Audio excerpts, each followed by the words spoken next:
He requires our prayers to a certain God or gods, to Allah, to Jehovah, to Jesus Christos, to Jesus Christ, to what Adonijah, to Yahweh, to Allah, to Indra, to Venus, to Neptune, Jupiter. Which God? Do they answer in the affirmative, in the negative? Do they answer at all? Do they comprehend what you're saying? Do they have meaning? Do they respond? Or is it just in your own head, in your own imaginations? Or you just have hope that they'll hear you and listen to what you have to say through prayers and petitions and through requests? Hope that hopefully won't be deferred, as the scriptures say. So, the Apostle Paul, in the book of Acts, he says that he went to Greece, a place called Athens, Greece, in ancient times. And he noticed that they had a bunch of gods that they worshipped or paid homage to. And he said that they found a shrine or something there, a statue or whatever it was, a relic that's had a Grecian inscription on it that said, unknown God. Unknown God, meaning there could be a God that's out there that we don't know about. So they kind of left it open by putting unknown God or unknown gods or whatever. So he said that I will present that unknown God to you, and he did. He gave a great lecture to the Grecian people, Greeks, and they heard him. Some of them, mocked him and said, "Oh, and that's a given. You'll not have everyone agreeing with what you have to say. You just have to take that with a grain of salt." But he said he was going to declare to them who that God was, that unknown God. That he was the creator, that he was the creator of all mankind, that God is the author of life, and that God is the one that set the boundaries of the peoples, their borders. God was the one that manifested himself in various ways throughout mankind's history, throughout Earth's history, displaying his power in various ways and in different forms, and that people were without excuse.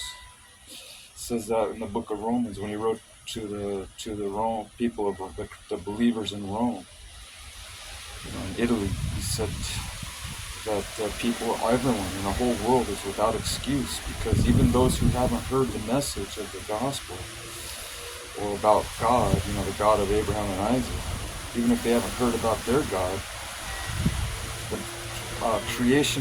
creation bears testimony of God's existence, and much more so now with man's technology and seeing things on a microscope, under a microscope. We can see how complex life really is. It's not, we just don't have that narrow view of biology, just looking at things from the outward, our bodies, our flesh, or physical components. When they opened up cadavers and did experiments. They did experiments even back in ancient Egypt.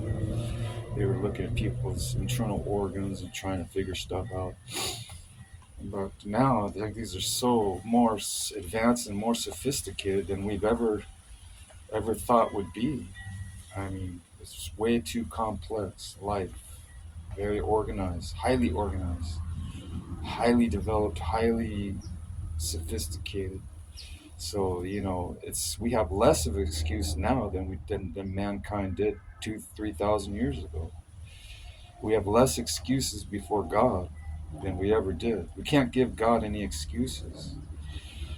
Oh, I didn't know you existed. Oh, I didn't believe because you didn't show yourself to me. You didn't give me manifestations and proof. The Apostle Paul said no, and St. Peter said, and St. James said, no, we've given you plenty of proof. Uh, all creation bears testimony and bears witness. The stars, the moons, the planets, everything, that there's no excuse. God has revealed himself through nature. You can see it. If you just, you can, all you have to do is use the scientific method. That's what the apostle said. Use the scientific method. You'll discover, you'll discover that God truly exists. You don't have to come up with theories that try to prove he doesn't exist.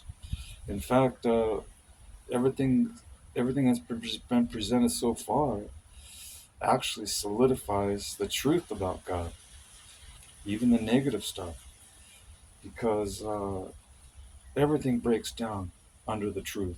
Truth will always reign supreme. Truth will always be at the very top, no matter what. No matter what you throw at it or throw it against it, truth will always prevail, and eventually, inevitably. It may seem like truth is being cast to the ground, according to some sacred scriptures. They say truth has been cast down to the ground. I think that's in the Old Testament somewhere, where they were being conquered by their enemies, or no, they were given to idolatry and false worship, false gods. So I think one of the prophets were complaining about truth. About, hey, where's truth? Truth is being cast to the ground. It may appear to be so, but not in fact. Not in fact. Truth will always reveal itself. Truth will always come out. It doesn't even have to come from this book. I mean, this book, the Bible, has truth in it. This has truth in it, for sure. It's just history. It's history of history. If it's accurately recorded, is part of God's truth. Everything that happens in mankind's history is a record of truth. You may present it in a slanted way or distorted way, but if it's recorded accurately without putting any preconceived interpretations on it, it's God's truth. So if you do this, you do that, you go here, you go there, and you just record it as such, that's truth. And God is of the truth. So we can bank on that, I believe. Can't we bank on that? So this is good news.